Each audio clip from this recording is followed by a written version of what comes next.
Assalamualaikum warahmatullahi wabarakatuh. Halo semuanya, perkenalkan nama aku Amanda Putri Malfi. Aku berasal dari jurusan Farmasi, Fakultas Farmasi Universitas Andalas dengan NIM 2311011029.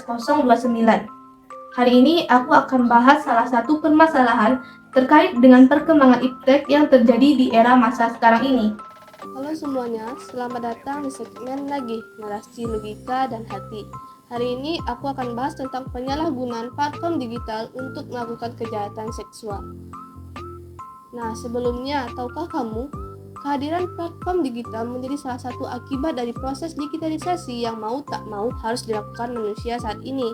Tanpa digitalisasi, kegiatan manusia di berbagai bidang akan tertinggal.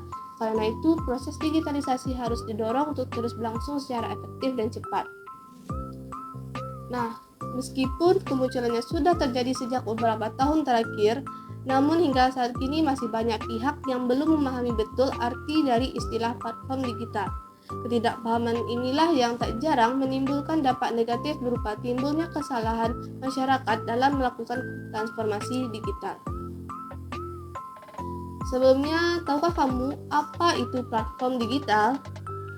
Nah, dilansir dari BMC Blogs, digital platform adalah suatu fasilitas untuk menjalankan sebuah sistem yang dijalankan dengan program yang telah direncanakan dan dibuat dalam bentuk digital atau aplikasi.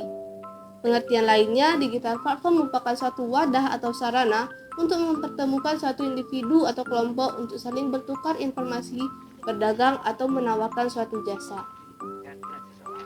Nah, ada berbagai macam nama digital platform sosial media seperti Facebook, Instagram, Twitter, dan lainnya. Ada juga digital platform audiovisual seperti YouTube dan Spotify yang hadir untuk memenuhi kebutuhan hiburan masyarakat.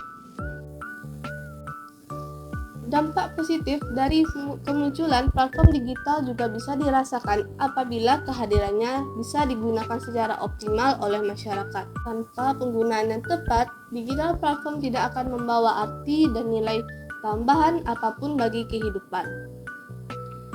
Lantas, bagaimana jika platform digital disalahgunakan, apalagi digunakan untuk kejahatan seksual? Nah, aku akan bahas bentuk-bentuk penyalahgunaan platform digital untuk melakukan kejahatan seksual. Yang pertama dibahas yaitu cyber stalking, yaitu perbuatan menguntit menggunakan internet, email, atau pesan online yang bertujuan untuk mendapatkan informasi pribadi, meneror, dan bahkan melecehkan seseorang. Yang kedua yaitu cyber harassment, yaitu merupakan suatu tindakan yang menggambarkan bagaimana orang yang terus-menerus mengejar orang lain atau mengintimidasi secara online dengan maksud menakut-nakuti atau melecehkan korban. Nah, yang ketiga yaitu sexting, pelecehan yang berasal dari pelaku bertukar pesan yang bermuatan seksual melalui telepon genggam atau komputer. Dan pesan di sini mencakup kegiatan menciptakan, mereproduksi, mengirimkan gambar atau video vulgar, menerima maupun meneruskan pesan bermuatan seksual dari seseorang ke orang lainnya. Dan yang keempat itu non-consensual dissemination of intimate images, yaitu menyebarkan suara, audio, video, atau ujaran yang berisi konten seksual milik seseorang tanpa persetujuan orang tersebut. Dan yang kelima yaitu scammer, merupakan aktivitas menipu seseorang lewat aplikasi kencan, lalu membangun kepercayaan dan meminta uangnya. Biasanya pelaku mengancam untuk menyebarkan foto atau video vulgar korban apabila tidak diberi uang sesuai dengan permintaan pelaku.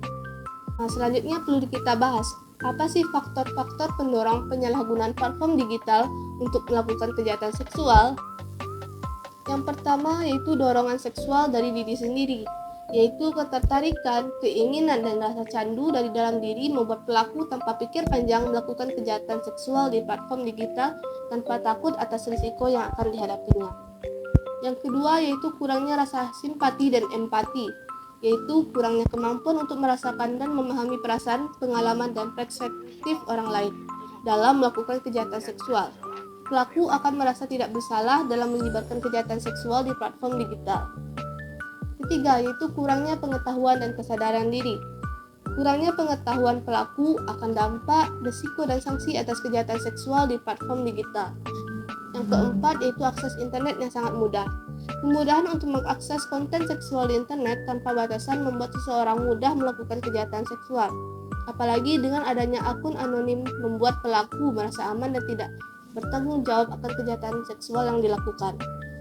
Dan yang terakhir yaitu masalah ekonomi yang dialami, di mana keadaan seseorang ingin dan nekat menggunakan foto, video, atau data pribadi orang lain yang diambil secara diam-diam untuk membuat konten seksual demi memperoleh keuntungan. Selanjutnya yaitu cara terhindar dari kejahatan seksual penyalahgunaan platform digital.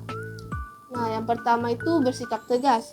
Seringkali seseorang yang bersikap pasif diartikan sebagai izin bagi orang lain, padahal kenyataannya tidak begitu. Maka dari itu, pastikan untuk bersikap terus terang dan tegas sebagai cara untuk menghindari terjadinya tindakan yang berlebihan dan berakhir dengan kejahatan seksual. Beritahu sesuatu yang diinginkan dan tidak, serta pertahankan keputusan tersebut. Yang kedua yaitu komunikasikan batasan dengan jelas. Saat berkomunikasi dengan seseorang, baik di dunia nyata atau dunia maya, terlebih hanya berdua saja, cobalah untuk komunikasikan batasan dengan jelas. Jika komunikasi sudah melewati batas, katakan dengan tegas dan cepat batasi diri dari hal tersebut. Yang ketiga yaitu tingkatkan keamanan platform digital yang dimiliki, yaitu tingkatkan keamanan pada akun medsos kita agar kita dapat mengontrol komunikasi kita di media sosial. Selain itu, jangan lupa periksa privasi dan pengaturan akun dan batasi dari pihak yang dianggap mencurigakan. Yang keempat, jangan gampang percaya, yaitu tidak sembarangan memberikan foto, video, dan informasi yang sangat pribadi kepada orang lain, baik secara langsung atau online. Dan yang terakhir, tingkatkan kewaspadaan, yaitu waspada dan hati-hati dengan lingkungan sekitar, baik di jalan, di dalam kendaraan, atau di tempat publik sekalipun, agar terhindar dari pelaku kejahatan seksual.